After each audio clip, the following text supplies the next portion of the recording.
Welcome to the Indianness podcast. We bring you inspiring stories from leaders with Indian roots across business, healthcare, education, politics, and more. Hear how they broke barriers and are shaping the future one bold step at a time. Home isn't always a place. Sometimes it's a question. What happens when you leave the country you were born in, but never quite leave it behind? When identity stretches across borders, accents, professions, and generations. These are voices from the Indian diaspora, never looking back and always building forward.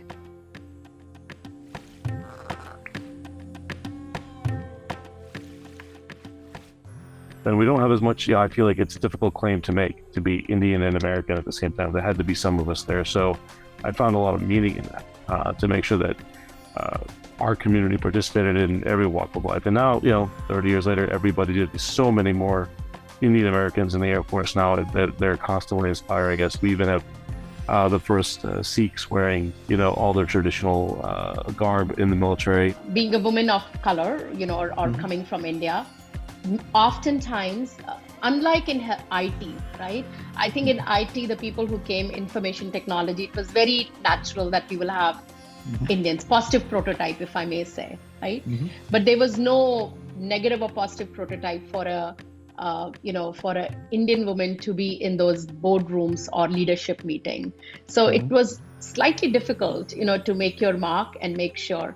Before success, there is invisibility. Before belonging, there was the need to be seen.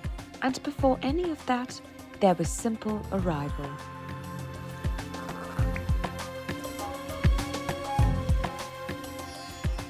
Get a job, try and stay in the country, right? No, it wasn't my vitamin and Sanjay. At that stage, it's survival. Like, you got to stay in the country. For that, you need a job. You got to, and like it was in 1990 and 91 was when the recession came with the Bush Senior. So there weren't really that many jobs. So it was like, how do I get one of those? Columbus was a big place, but not that big, and not that many refugees at the time. And the church was an influential part of the local community. So they put a very nice picture. And about me, they said that I was a champion Hungarian fencer. And at the time, Hungarian fencing was and still remains to be on top of the world. And that was actually true. And I think the second drawing of God that I saw here is that the fencing coach at The Ohio State University was a Hungarian lady who read this article in the Dispatch, tracked me down literally a couple weeks later, knocked on our door, this little house that the church had rented for us, January 2nd, and said, knocked on the door. I happened to open the door, and she, in her heavy Hungarian accent, said, "Are you Sunil?" And I said, "Yes, I am." She goes, "You come with me to Ohio State now."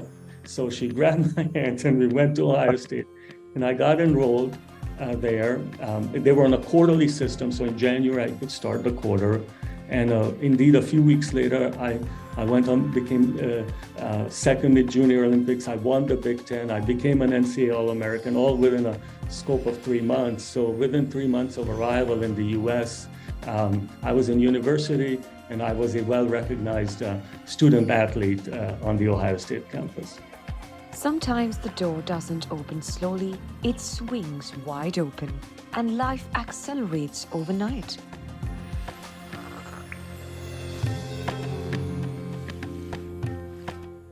MIT immediately begins that humbling experience of the fact that, hey, you're just average in the context of this particular class, right?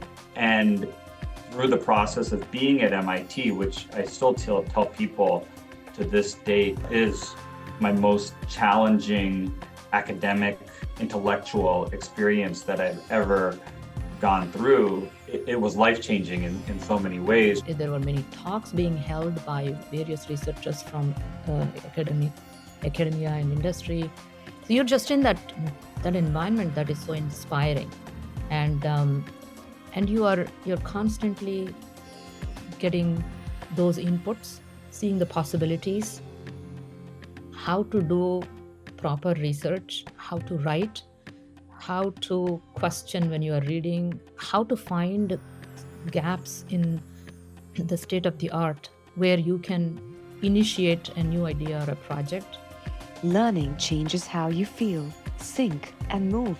It removes certainty, and then quietly it rebuilds you.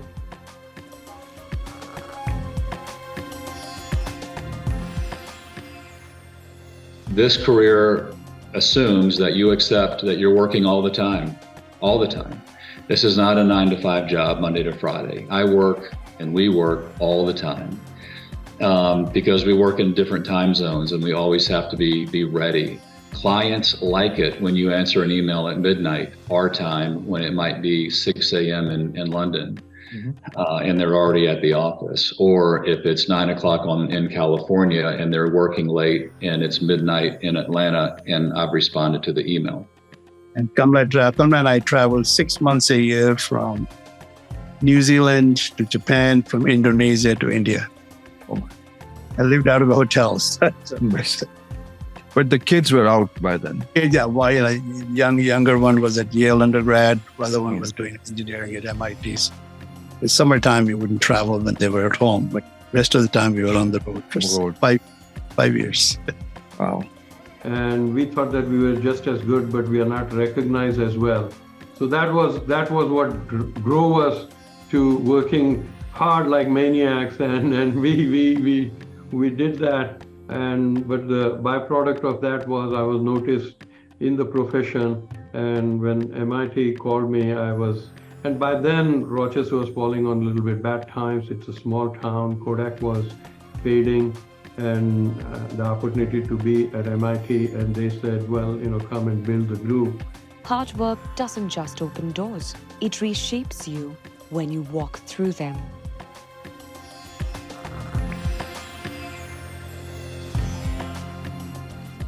I loved medicine, but if I had not gone into medicine, my first passion was actually had always been to be a NASA engineer. So it was to work for NASA. Yes, it was to work for NASA. I have a very engineering mind. It's kind of strange, but it was, like I said, people often say you're an engineer or you're medical. But at one point, I was just like, I had to debate which one do I actually want to pick. Do I want to be a doctor or do I want to be an engineer? I think I ended up gravitating towards medicine. Part of running a business is that 9 out of 10 times you're going to be solving puzzles and problems, But if you're comfortable doing it, then that DNA is such that that the journey in the end is going to be fine. Ambition always starts with the self, but meaning often points outward.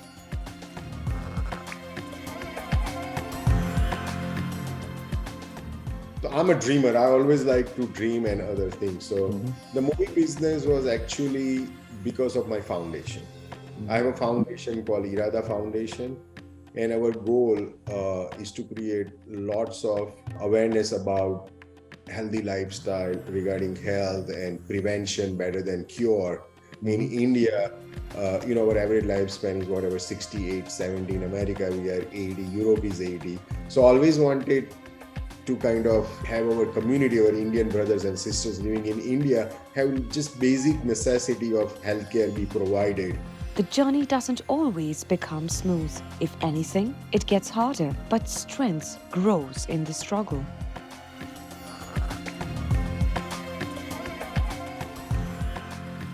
Challenges are every day, right? Challenges become parcel of it, right? So there is a reason why I have a positive and successful friend. The reason is my back has all the battle bruises and wounds like that got from the failures, right? So I think there is nothing short of challenges. You need to be presentable. You need to, you look good and all.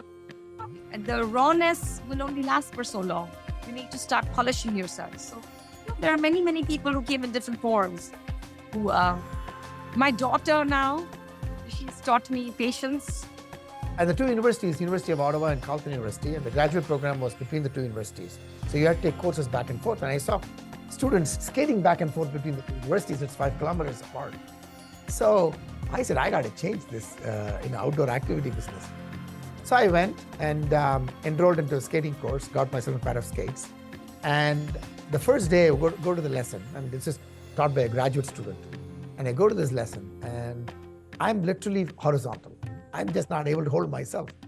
And so the teacher, the graduate student, comes up and says, "What is your goal in this course?" I said, "More vertical than horizontal would be better," I said.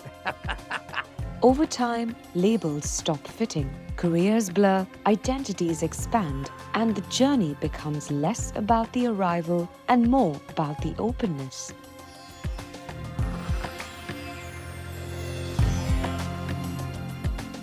I'm now the director, the deputy director of health communications, and helping him to frame out a brand new office and upwards of 90 staff. So in that health programs, so the journey is really been one of really keeping an open mind and not really being pigeonholed. It's like when I was younger, I'm not pigeonholed as Sanjay is a Canadian, he's an American, he's an Indian. Sanjay's not a public health education specialist. Sanjay's not a director of web communications and social media. Sanjay's not the director of innovation at Health and Human Services, where we're leading innovation programs. Sanjay's not the CTO.